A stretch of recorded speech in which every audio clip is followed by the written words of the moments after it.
اسی طرح آج ایک میں اس چیز کا بھی انکشاف کروں گا کہ نبی علیہ السلام کا حقیقی عاشق کون ہے۔ کیا یہ جو لوگ عاشق رسول کے نعرے لگاتے ہیں، کیا یہ نبی علیہ السلام کے سچے عاشق ہیں، یا وہ لوگ جو پریکٹیکل عمل کر کے نبی علیہ السلام کی سنت کو زندہ کرتے ہیں وہ نبی علیہ السلام کے اصلی عاشق ہیں؟ یہ میں حدیثوں سے ثابت کروں گا۔ میرے بھائی صحیح مسلم کی ایک حدیث میں آتا ہے، اس کا ایک طرق السلسلۃ الصحیحہ میں بھی ہے۔ السلسلۃ الصحیحہ کا میں نمبر بتا دیتا ہوں، 3246 نمبر حدیث۔ صحیح مسلم کا جو طرق ہے اس میں یہ آتا ہے کہ نبی علیہ السلام کے پاس ایک شخص آتا ہے، وہ کہتا ہے کہ یا رسول اللہ صلی اللہ علیہ وسلم کہ میں آپ سے بہت زیادہ محبت کرتا ہوں۔ تو نبی علیہ السلام کیا فرماتے ہیں؟ نبی علیہ السلام اس سے محبت کی ایک شرط بیان کرتے ہیں۔ نبی علیہ السلام فرماتے ہیں کہ اگر تم مجھ سے محبت رکھتے ہو تو مصیبتوں اور پریشانوں کے لیے تیار ہو جاؤ۔ بعد میں اس کی تفصیل بیان کروں گا۔ اسی طرح السلسلۃ الصحیحہ میں 3246 نمبر جو حدیث ہے اس میں یہ آتا ہے کہ ایک شخص نبی علیہ السلام کے پاس آتا ہے اور کہتا ہے کہ یا رسول اللہ صلی اللہ علیہ وسلم کہ میں آپ سے بہت زیادہ محبت رکھتا ہوں۔ یہ جذباتی جملہ ہے۔ نبی علیہ السلام نے آگے کیا بیان کیا؟ اس کے بعد نبی علیہ السلام نے بیان کیا کہ اگر تم مجھ سے محبت رکھتے ہو تو مصیبت تمہارے پاس اس طرح آئے گی جس طرح سیلاب بھی اپنی آخری جگہ پر تیزی سے نہیں پہنچتا، اس سے زیادہ جلدی تمہارے پاس مصیبت آئے گی۔ اسی طرح سلسلۃ الصحیحہ میں ایک اور حدیث ہے، اس میں آتا ہے کہ نبی علیہ السلام نے فرمایا کہ اگر مجھ سے محبت رکھتے ہو تو فاقوں کے لیے تیار رہو، فاقوں کے لیے۔ میرے بھائی یہاں سے دو چیزیں ثابت ہوئی ہیں کہ نبی علیہ السلام سے محبت کی دو شرائط ہیں، ایک جسمانی تکلیف اور دوسرا مالی تکلیف۔ جسمانی تکلیف سے مراد کہ انسان جسمانی طور پر اپنی تمام خواہشات کو نبی علیہ السلام کے تابع کر دے، داڑھی رکھنا، نماز پڑھنا، اخلاق، یہ تمام جسمانی روحانی دونوں چیزیں اس میں آ جاتی ہیں۔ اور اس طرح دوسری ایک مالی صبر ہے کہ نبی علیہ السلام نے فرمایا کہ پھر فاقوں کے لیے تیار رہو، یعنی کہ مالی طور پر نبی علیہ السلام کی اتباع کرنا کہ جتنا بھی ہے روکھی سوکھی حلال کمائی کھانا اور اسی پر قناعت کرنا۔ آج کے دور میں جو عاشق رسول کا دعویٰ کرتے ہیں ان کو اگر نماز کا کہہ دے دے تو وہ بالکل انکاری ہو جاتے ہیں، داڑھی کا کہہ دے دے تو غصے ہو جاتے ہیں۔ میرے بھائی نبی علیہ السلام کے عاشق ہونے کے لیے دو چیزیں شرائط نبی علیہ السلام نے بتلائی ہیں کہ فاقوں کے لیے تیار رہو، مصیبتوں کے لیے تیار رہو۔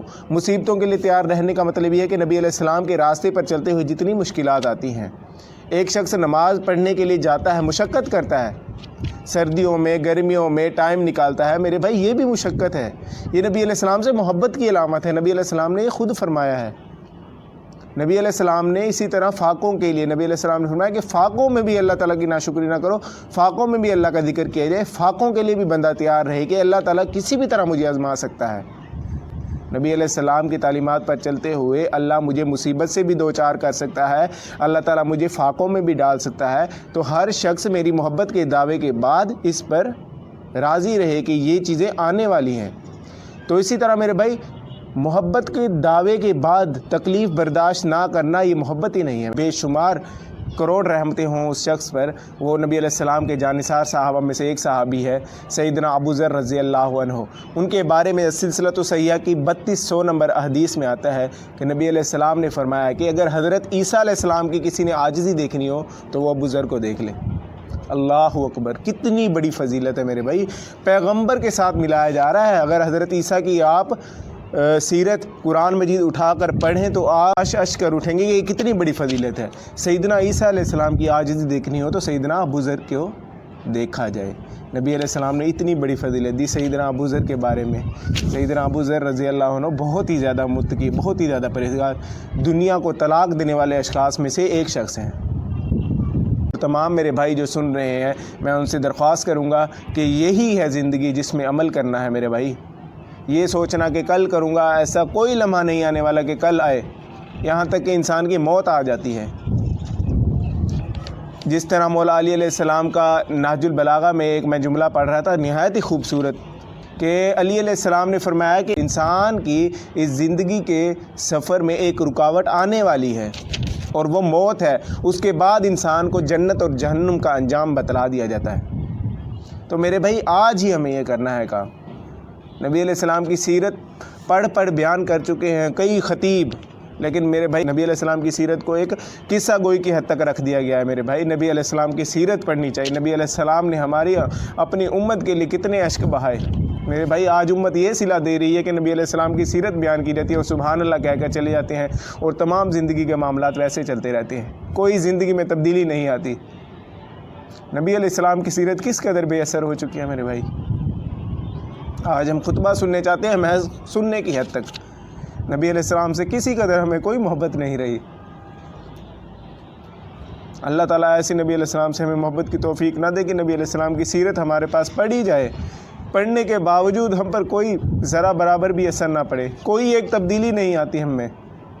نبی علیہ السلام کی سیرت سے ہمیں سبق لینا چاہیے۔ نبی علیہ السلام کی شخصیت وہ واحد شخصیت ہے جس پر ہم کوئی کمپرومائز نہیں کر سکتے۔ اہل تشیع و اہل سنت تمام لوگ نبی علیہ السلام سے محبت کرنے والے ہیں میرے بھائی۔